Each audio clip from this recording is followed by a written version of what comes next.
Last time on Nitpicking? The Next Generation. Every time anything is a little bit amiss, Picard gets a red alert.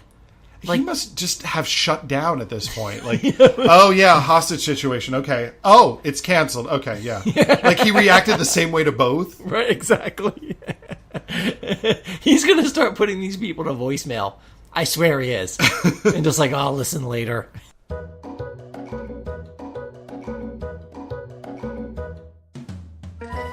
You're listening to Nitpicking the Next Generation, where we take a beloved part of the Star Trek franchise, look at it with jaded eyes, and then tell you everything that's wrong with it.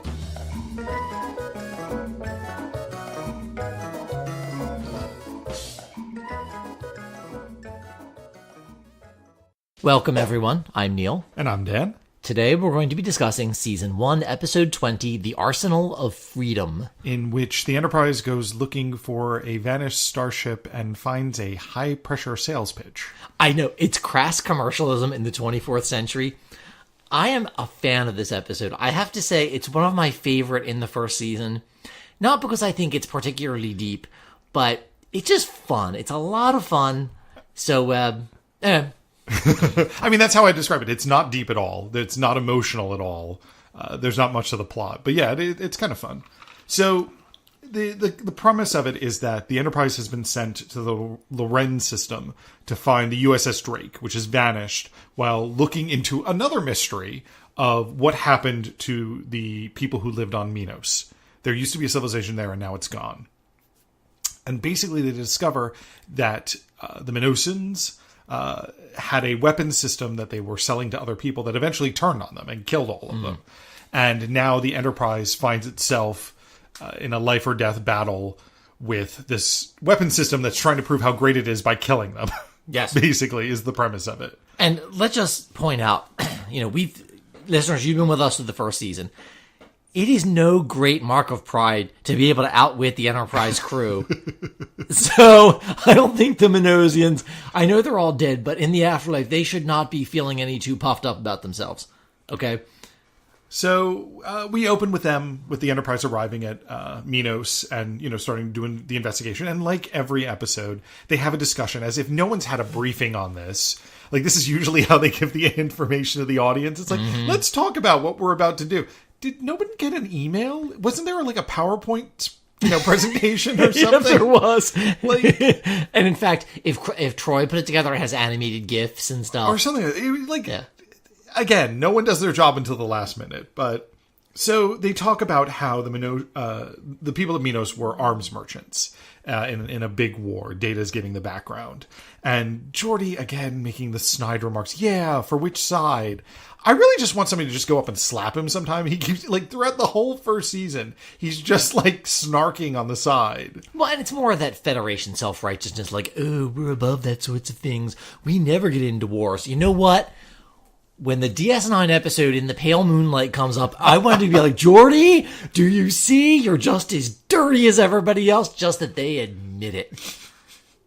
So it's established that the Drake was under the command of Captain Rice, who went to the academy with Riker. So Picard and Troy talked to Riker about, Rice, what kind of man was he, just to get some idea of what he would have acted like under pressure. And apparently Rice is famous for there was a test where there were three options, sort of, again, Kobayashi Maru, and just like that case, he finds a different way out, and now there are four options. And so they're going back and forth. He's a very decisive man. He would have acted aggressively given a certain situation.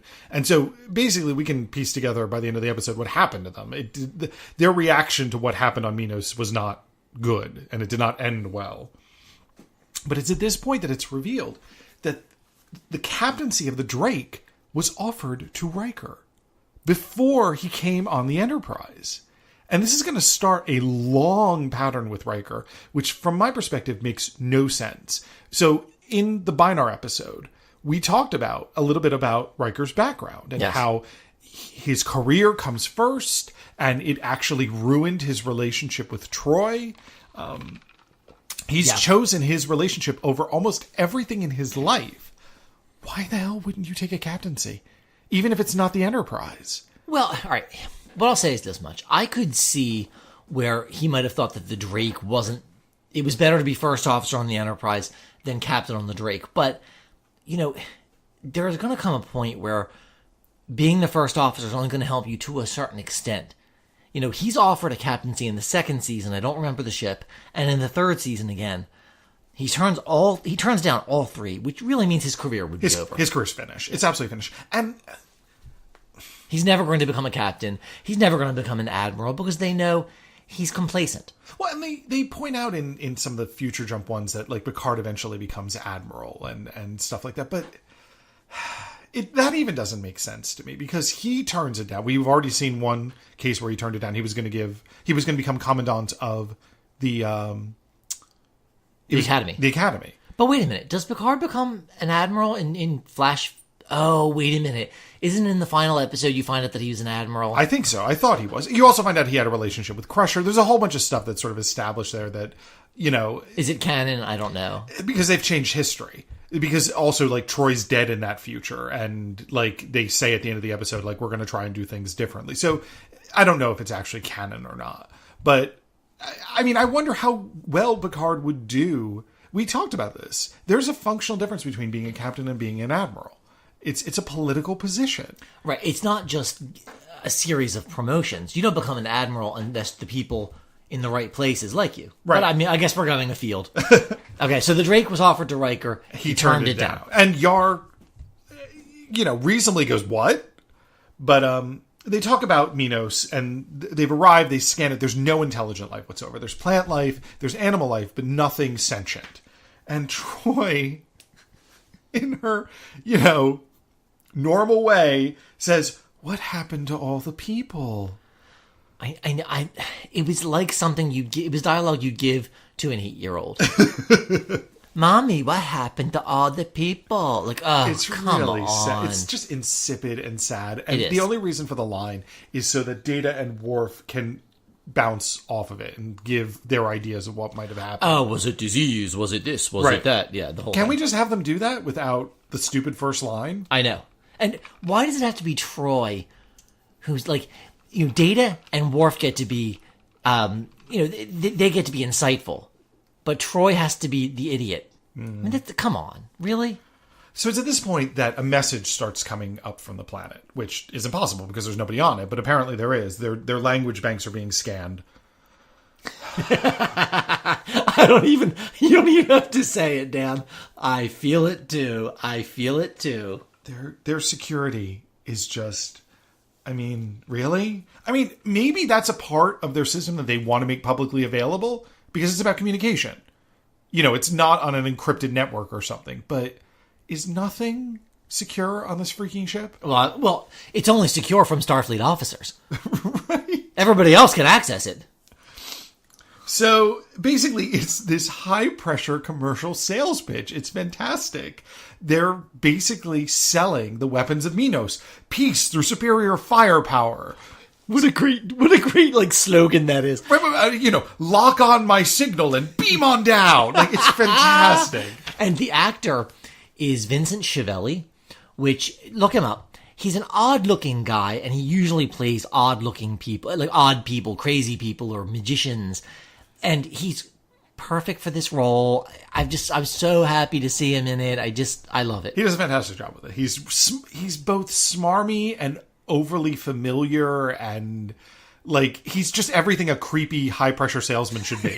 Yeah, he is. So Yar and Data and Riker prepare to beam down, and it's at this point that Yar actually does her freaking job. She's given the opportunity to do it. She talks to Riker. I think we should send a small group initially. You know what I mean? Like, she acts like the chief of security. It is, I think, the only time where she takes charge in a situation that is her specialty. It's sad. And it's at this point you and I spoke about like technology and what you would do. So this is a dangerous situation. Another starship has vanished. Like, we have drones now. They have probes. Wouldn't you have sent an unmanned probe down to the planet just to find anything first? Right. Look around. Before you start risking the crew. Yeah, absolutely. Wouldn't you have sent a probe ahead before you arrived? No answers. So basically, they beam down to the Mist and Trees planet. Because that's basically what they could afford some rocks, a smoke machine, and some potted plants. Yes. Because that's basically what you've got. Yeah.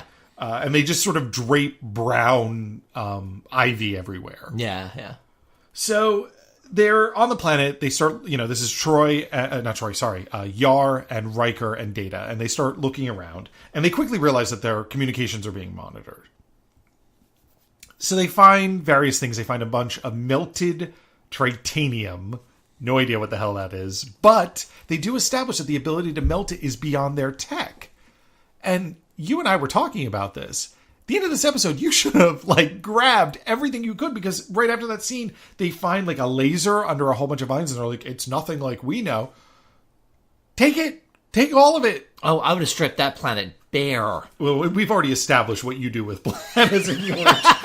We've already been through that. All right, fine. I guess I don't get anything I want. So Ensign Sue, who is, named at this point. Oh, right, because she got onto Data's console after he leaves the bridge. Right, calls down to Riker and says that she's found an energy source near them. Oh, and can I point out that Ensign Sue, the actress, was on Babylon 5. Right. In the first season, she played Catherine Sakai, who was Jeffrey Sinclair's girlfriend. And eventually fiance. So another crossover here. Just got to point that out. So she basically leads him to an edge of the forest away from where Data and Yar are. And he runs into Rice. And it's what I really love about this scene is that it's a dupe. They're trying to fool Riker. But almost immediately everybody's in on it. Sue calls down and says, sir, there's no life signs near you. There's the energy source that I was leading you to. But there's no life signs. You're alone. And Yar and Data come over and they do the same thing. And Rice is clearly awkward. He's off the way that, Crusher, when she was, taken over by the energy being, was awkward. He's like, hello, Riker. Well, and we've heard, again, with the freaking communicators being out loud and not in some sort of freaking Bluetooth earphone. He heard Sue call him Riker. So He calls him Riker. Oh, God. And he's all like, how well armed is your ship? How many people have you brought with you? And it takes Riker about 30 seconds to twig to it. Right, but they do. The thing I liked about it is they do catch on quickly. This ruse does not go on for long because then Rice starts asking questions. Who sent you? Your mother. She's worried about you. You're with the Enterprise. No, the Lollipop. She's a good ship. And I love when the Rice / probe says, what is the armament of the Lollipop? It's fantastic. You almost feel like Riker was choosing that name just to make him say that. Yes, because he totally... And in fact, since the communication is open to the Enterprise, I want to hear Ensign Sue, on her breath, go, score. It's on speakerphone. Everybody on the bridge is just laughing about it. Make him say this. Make him say that. Oh, man, that would be great. And I have to say, the actor who plays Rice does a fantastic job because there's a section where he's like, Riker says, we're friends. And Rice goes, yes, we're friends. And his mouth twitches into this rictus that is it's a parody of a smile. It's trying to emulate a smile, but it doesn't touch his eyes at all. His eyes are cold and dead. Yeah, it's like the computer was like, friendship algorithm number 5, make smile. Right, and doesn't do it well. He's like, yes, of course, my ship is the Drake. Yes. How could I forget that? And Riker just ups it. He just starts giving it random answers. 10, 6, and then demands from Rice, why haven't you called me by my first name? And finally, they just drop the charade. It turns into this tiny little probe thing that starts shooting at them. And, well, no, it doesn't start shooting at them initially. It's just floating there. Yes. But the whole time they have time to call up. Again, this is a theme where they should be moving or doing something, and instead we're going to stand here and do nothing. Yes. They call up to the bridge and go, yes, it's some sort of device that pretended to be something else. And tried to get information from us. I wonder what it'll do next. Oh, look, it's starting to fire on us. Yeah, I know. I wanted Yar to whack Riker upside the head and go, what the hell are you doing? Move! Well, as soon as it turned from Paul Rice into the probe, I'd have been firing at the thing. Right. So Riker gets trapped in this, like, force field. And Yeah, he does. and Yar shoots the probe. And, like, they can't get Riker out. They don't know if he's alive or not. Data theorizes that he's being held for storage. And so basically Picard's like, okay, I'm coming down. And I think it's because, well, Riker can't complain anymore because he's in storage, so... Commander, tell me if you object. Oh, I hear nothing. Right. I know, Picard was thinking that. And Troy gives some nominal, resistance to him leaving. I think she says something. She gets all high and mighty, like, I take exception to you leaving the ship. Great exception. Yeah, great, exactly. Not just a little exception. And Picard's response is, noted. See, this episode is so much fun. So they beam. So Crusher and Picard beam down, and Data and Yar start filling him in on everything that Data knew about these things that he didn't bring up until this point. Yeah, like, oh, this is their habit to take this and to secure you for later interrogation. It was like, when were you going to mention it? I feel like it's the same passive-aggressive algorithm that the computer has. I'm not going to tell you anything unless you actually ask me for it. I know. And here was the thing. 16 episodes ago, you couldn't shut Data up. Right. He gave you chapter and verse. Now he's being like this coy C-3PO, like, well, I'll tell you this, but not that. Well, and this scene, so they're talking for a good 3 or 4 minutes, and Frakes is still in the energy field, and there are scenes where it's clearly a still. Yes. But the problem is when the camera has all of them, they can't do that. So he just has to, like, stand stock still. And stare into the distance. Right. And I was like, oh my God, his eyes must be so dry by this point. So sorry, Jonathan, that you had to do that. So basically, Data tries taking down the field. It's going to take some time. He has to, like, scan through, like, the various frequencies. But he uses his phaser to try taking down the field. In the meantime, there's more energy readings and more probes show up and they start firing. Oh my God, you'd think these things were stormtroopers. They have the worst aim. And the thing about the weapon system that they establish is that it's adaptive. It learns. But you would think you would just start. It doesn't need to learn how to hit something. You would start at the level of being able to hit crap.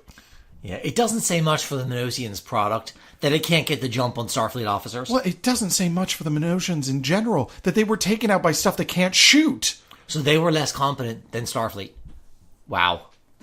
So Picard and Crusher run, and there's this really awkward sequence where they're supposed to be falling, and they kind of just sort of twitch, and like she grabs him. It's very... Because she stops short of this hole, but then he hits her, and she grabs him, and they both fall. It's like... very Keystone Cops kind of... You want to hear like, woo, woo, woo, flank.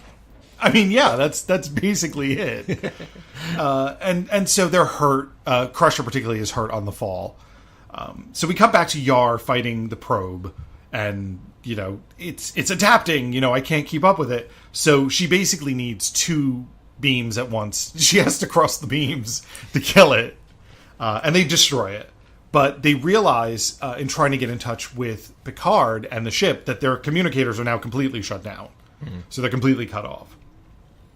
We cut back to the pit that Crusher and Picard are in, and Crusher's arm is hurt. And Picard manages to make a splint from her coat. He tears her coat. And you made a comment about you not being sad to see it go. No, because her lab coat in this season has these weird seams on it that it just, the cut of the coat is wrong. And later it's better. So maybe this is actually where she was like, well, you know what? The sleeve's gone. I just need a whole new look. Which, if the trip to Minos did nothing more than accomplish a new lab coat for Beverly, you're fine with it. I'm okay with it. But basically, she's having trouble keeping conscious, and she tells Picard, you have to keep me awake, because she's worried about the blood loss. So Data eventually finds the frequency to free Riker, and they prepare to beam up when the ship is attacked by some sort of invisible attacker. They can't find where it's coming from. They get their shields up, but now they can't beam them up. And, of course, Geordi's in charge of the Enterprise now. Right. Picard left him in charge when he and when everyone beamed down. Right. So it's pretty much just Worf and Geordi on the bridge, and then Ensign Sue, who's had some lines. And Solus. Right, and now it's Ensign Solus who came on there to relieve Geordi when he got up to command the ship. Right. Sorry. Nope. Filling in background. Filling in. So they can't lock onto the attacker. Worf tries it, Geordi tries it. They can't find where this thing is coming from. It comes in, hits the Enterprise, and then is gone before they can do anything. So Geordi gets a call from Chief Engineer Logan. Who the fuck is this person? This is like the third chief engineer of the season. There was that woman who had been on General Hospital. There was Argyle, who had a couple episodes, and now it's Logan. Who the fuck is Logan? I don't know. I guess I don't think he comes up in another episode. He's just for this episode. Like, oh my god, you know what this reminds me of? Chief Engineer is like Professor of the Dark Arts in Harry Potter, which is, it's basically this job that nobody wants. Every year, the person either goes crazy or dies by the end of it. It's this cursed role.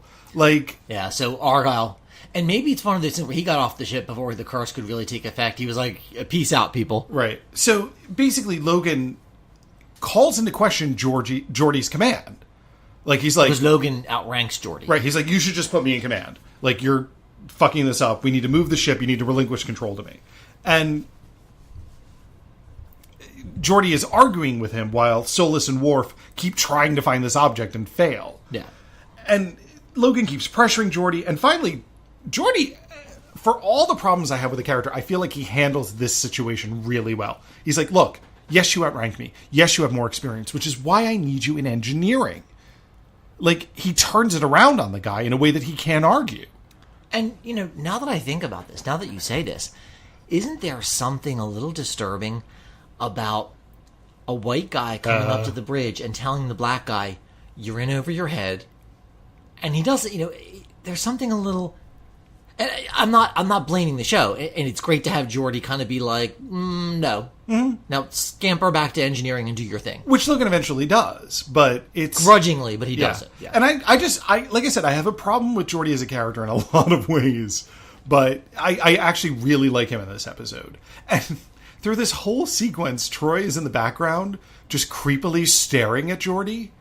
Like, I wonder if this is what she does during normal...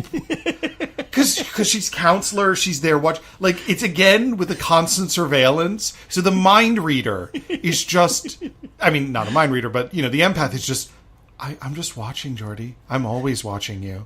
No wonder Picard was in such a rush to get on the OA team.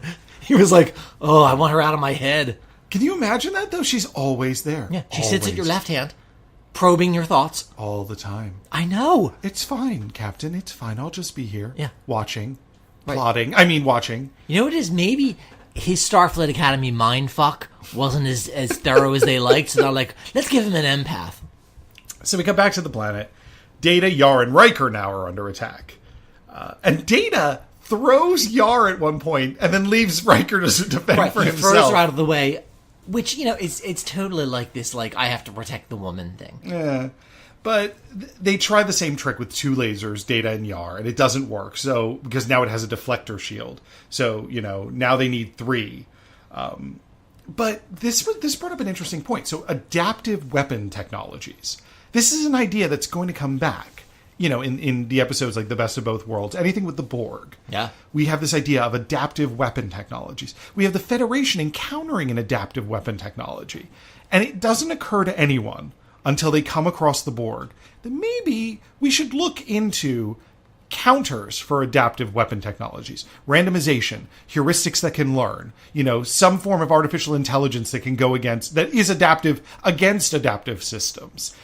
Doesn't occur to anyone that maybe we should do this. I think you could make an argument that the Federation has become too used to peace and prosperity. They've forgotten that the universe is full of danger. We're going to see it with the Borg, and we're going to see it with the Dominion War. And that's Deep Space Nine. Yeah. That, their refusal to develop martial capabilities and technologies, it bites them. It really does. Yeah. So they're attacked by these things, and apparently leaves work really well at stopping them. Because at one point, she's just got a tree. Like, not even a tree, it's a sapling. It's a bush. Yeah, there's like a bush in front of her. And somehow that stops the laser. I don't know. Yeah, I mean, can it adapt to, like, shooting through foliage? Apparently not. So she dodges behind her leaf technology, and, you know, they use 3 phasers to take it out. And Data realizes that the pattern is that basically every 12 minutes another one of these comes, and it's stronger and more adaptive than the previous one. So basically, they need to get the hell out of there. So we come back to Picard and Crusher. And Crusher is doing exactly what she said she shouldn't be doing. She's starting to fall asleep from the blood loss. And Picard's like, well, no, I bound up your arm. And she's like, oh, yeah, I have a second wound on my leg. When were you going to bring that up? Yeah, this is the episode where people keep pertinent information to themselves until just after you need to know it. And just to give you a visual of what it looks like, her leg is caught under, like, some sand. Right, it's like she's got, like, sand over, or Right. dirt, or whatever But it is, yeah. she knew she was wounded down there. And this was before all... Why didn't you... You're the doctor! You're supposed to be telling me what to do! They always say they make the worst patients. So basically, she comes to the conclusion she needs some sort of clotting agent. They need to stop the bleeding. And her medical kit has been left, you know, when they did their fall, it was left on the edge of the pit. So she asks Picard to look around. She sees some roots, you know, in the cave they're in. And, you know, she walks him through it. Well, taste it, but don't swallow it. He's like, it's bitter. You know, apply it to your hand. Is there a color change? He's like, yellow. She's like, okay, put it on the wound. I have to say, number one, I love this sequence because she can't tech her way out of it. She doesn't have her blue light.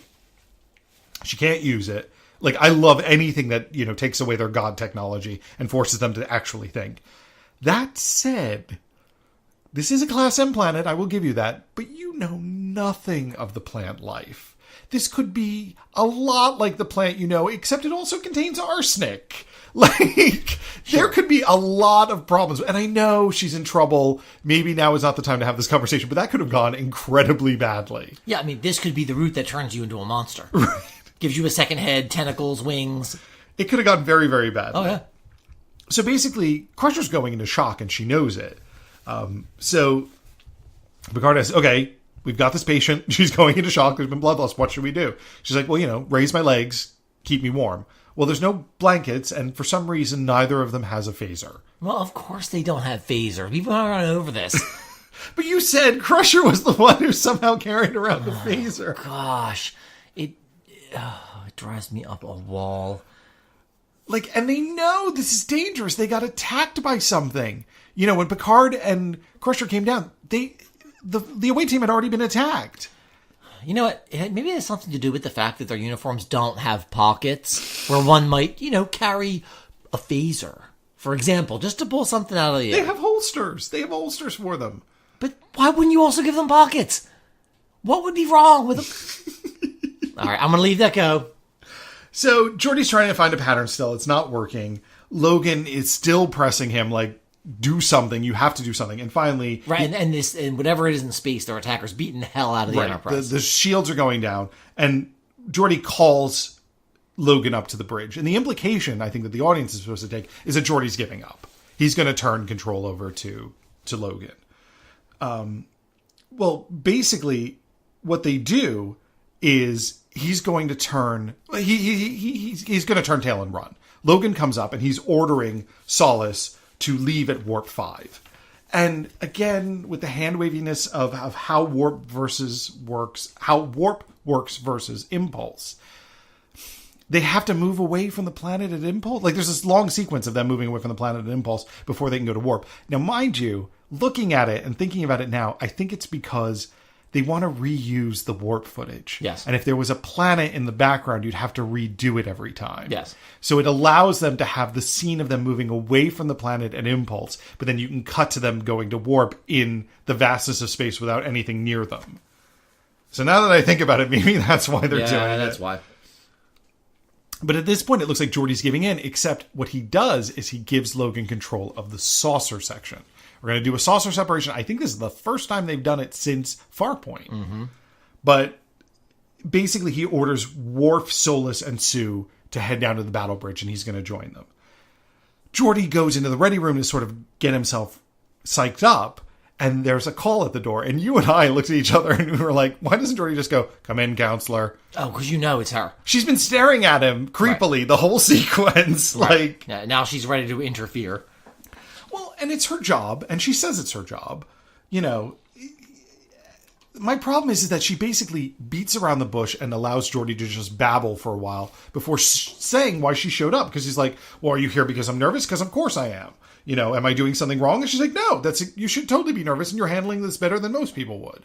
So why are you here? Why are we having this conversation? The nut of what she wants to say is, look, Solus and Sue are new, they're nervous. Be their rock. Bang. But why didn't you just say that when you came in? I know, right. Anyway.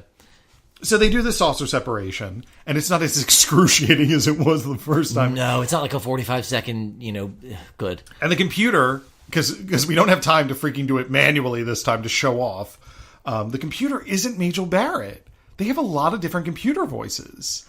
I guess you could say maybe on the Battle Bridge it's a different voice, but that just sounds weak. I don't think in later episodes on the Battle Bridge they have a different computer. I think Barrett maybe just wasn't available or whatever. But they set a reciprocal course back for the planet. That doesn't make any sense I don't either. know if that's the word I would use. Majel Barrett wouldn't have said that.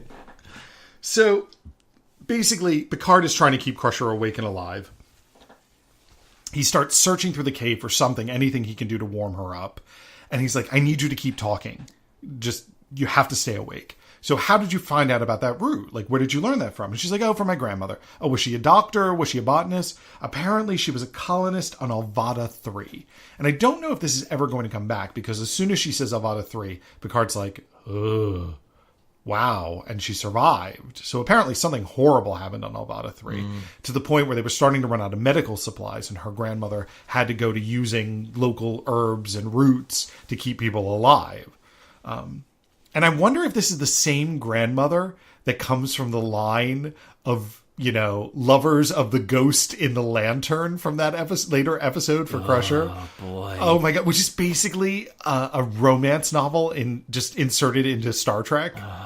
Jeez. That's a bad one. It's a pretty bad one. So Picard finds what's basically a view screen. And he's like, oh, I wonder if it can be activated. There's a big freaking button on it that he eventually presses. Why didn't you do that first? It's this giant button in the upper right corner. I know. It's like if Alice came and, the bottle said, drink me. And she's like, what should I do with this bottle? So he activates the device and the automated salesman hologram shows up. Yes! Vincent Chiavelli again! And it's a tracking device. It's tracking 3 targets on the surface. Yeah, because he's doing the hard sell now. Oh, it's fantastic, because he's like... Yeah, Chiavelli, he's ready to close the deal. Well, because Picard's like, is this what's been attacking my people? And he's like, yes, isn't it great? I know, because he's totally like, it's delightful. Soon you will buy. Well, and the thing is called the Echo Papa 607. I couldn't make out if it was like Paca or Papa. Or I think it's Papa. the Echo Papa. It's just the most ridiculous name. Echo Papa 1. So they establish what happened to Minos. They got destroyed by the... Oh my God, your civilization was your civilization was wiped out by the Echo Papa. The shame. Yeah, and the Echo Papa that's been so far eluded by Starfleet officers. But just the name. The end of your civilization is forever linked. I know, and it was like, what names did they discard before they picked up the Echo Papa? Like, this is the big destructive planet thingy. No, that doesn't sound right. It won't sell. It won't. It doesn't flow. So basically, they figured out what happened, and the final attack is now coming. It's learned from its previous attacks, and now it will unleash the final attack. Yeah, and, I mean, he's really looking to close this deal. And Picard's like, abort it! Stop it! And the guy's like, why would I do that? You haven't seen half of what it can do. Would you pay $19.99 for this defense system? So in the meantime, Riker and Yar and Data have found the pit that they fell into. Oh my God. The tech always is, it's like cell phones in a horror movie. You know what I mean? In a horror movie, you have to cut everybody off. So the technology fails. Oh, I can't get any bars. Oh, right. Their technology always fails in the most plot-producing Convenient way possible. Yeah. The Enterprise can scan whole planets and find an individual life form. Yes. But always, whenever they need to find someone, there's magical interference. Yes. There's a pit that's open to open air. Yes. You know what I mean? There's nothing blocking it. Why couldn't they have found them? Like, With the tricorders. Right. Yeah. so they finally find them, and they're like, we can't drop down. Data is like, no, I can jump down. So he jumps down. But he jumps down without picking up the med kit that they dropped up there. I know. Like, what? Right. So Data drops down and tries helping Crusher. And like he's like, basically, we have to get her out of here. So we cut back to Geordi. And, you know, he's brought the ship back. They're getting ready to deal with this. He has an idea, and he's going to talk them up. And it's at this point that Geordi's character really goes off the rails, because he's talking to Solus and Sue, except that he treats Sue completely different than he does Solus. He puts his hand on her shoulder in this creepy way. Calls her by her first name. He calls her by her first name. Like, Right. He's Ensign Solus. She's Leanne. right. And you know, what so irks me about that is that this scene is so great, because I'm realizing right now on the bridge, there are no white people. Yep. Because Michael Dorn, yeah, he's a clown, but he's a black guy. Yeah. We know that. LaForge, who's in command, is a black guy. Sue is Asian. Solus is Latino. Yeah. And I'm like, finally, it takes, you know, a near disaster to produce a diverse bridge crew. And then Geordi has to ruin it by macking on Ensign Sue. Oh, by the way, that goes on our list Oh, God. of That's right. women that Geordi macks on. Geordi, so he macked on. So the first two were Tasha. The Yes. first one was in The Naked Now. Right. The second one is in Hide and Q. And the third one is Leanne Sue in The Arsenal of Freedom. Oh, yeah. Oh, God. And I had the feeling we're going to need more than one page for this list. So we cut back to the pit. Data is, you know, looking at the computer, seeing what he can do. And he's like, well, I could shut it down if I had a schematic. And the guy's like, oh, sure, here you go. It's great. They bring up the schematic. They're like, well, can we repoint it? Can we have it change the target? Like, can you change the target? He's like, well, it wouldn't be much of a weapon system if you couldn't change the target. So we'll point it at itself, point it at its energy source. And Data's like, if we do that, we're going to kill everybody in this cave and everybody on the surface. Right. It's not going to work. Well, in the meantime, the 12 minutes are up. Yar and Riker have to get away as the fourth probe comes out to kill them. And this time they're going to hide behind a rock. Because as the probe has upgraded its tactics, so have they. Well, and it's at this point that the person who has lost a tremendous amount of blood and is only half conscious figures out how to do this. Shut the damn thing off. Like, She basically employs 21st century, a 21st century approach and pulls the plug. yeah. And they ask the hologram, can you shut this off? And he's like, well, why? You've not seen a quarter of what it can do. And they're like, we'll buy. You've totally made your sale. We'll take 6 of them. And Vincent Schiavelli's like, fantastic. We can talk credit arrangements. Right. And just end the goddamn demonstration. He's so pleased. And it works. The thing goes away. Although I really wanted him to, like, we have to fill out, like, the credit application forms before it gets shut off. So Right. Picard is sitting there with a sheaf of paper trying to fill it out. What was my income last year? We don't have income. Everything is zeros. Well, so then Picard calls up to Geordi, like, we're done. You can beam us up. And this is great because it's the inverse of that sequence we were talking about where Geordi keeps calling up to Picard. Yes. Except Geordi does the same thing. Can't talk to you. We got a problem. Which, you know, part of me wondered, is Picard, was he thinking like, you know what, Geordi, I want to pester you from now on. Geordi, my foot hurts. Geordi, the Crusher's coat is torn. Geordi, like, this was Picard's golden moment for revenge. But of course, Geordi's locked in combat with the thing in the probe in the air. Although, why did the probe in the air keep going if the demonstration's over? I don't know. It's for plot purpose. Yes.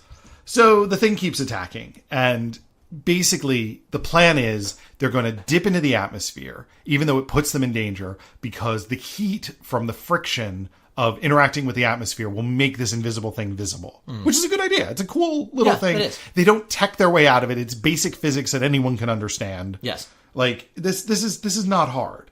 And again, the creepiness continues. This is where he calls her Leanne. Like this is where he calls Sue Leanne. It's at this point that we have your traditional Trek conflict scene, which is lots of people shouting at each other. Yes. And I understand that this is to communicate things to the audience. Like, if this were in any way realistic, everybody would just be silently doing their damn jobs, and they would maybe call something back and forth. But this is constant update.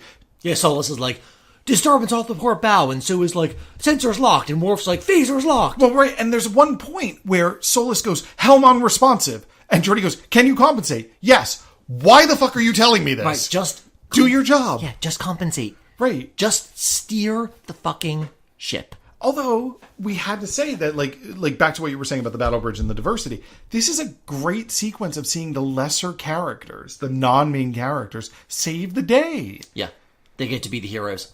It's great. Yeah, but although it is distressing that the only way that they get to be heroes, the only way all the non-white people get to be heroes, is that all the white people are in severe danger. Like it's the option of last resort. Right.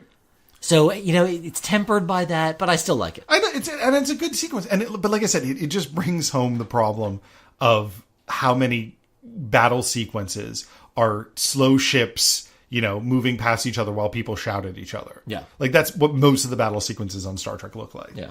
So basically they save the day. They blow up the thing and they beam the away team back onto the ship. And there's a great little sequence where Geordi tries to give the Enterprise back to Picard, and Picard, officiously is like, well, I gave you the ship in one condition, you'll return it to me in that condition, you'll be in charge until we redock with the saucer section. Which is, it's great. It's this sweet little reward for Geordi as he orders them back. Right. And that's the end of the episode. Not deep, not profoundly philosophical, unless you want to, war will destroy us kind of message that comes through it. I mean, I think most people get the idea of war bad. Yeah. But it was mostly just fun. Yeah, it was. I really liked this episode, and we're continuing this arc of pretty good first season episodes that are going to take us through to the end. And speaking of the end, that's ours. So thanks for listening, and we will see you next time. Bye-bye. Nitpicking the Next Generation is a Peckable production by Neil McGarry and Daniel Rapapinto. We also write books and make games. Learn more about our book series at www.peckable.com or on Twitter at PECCABLE. Thanks.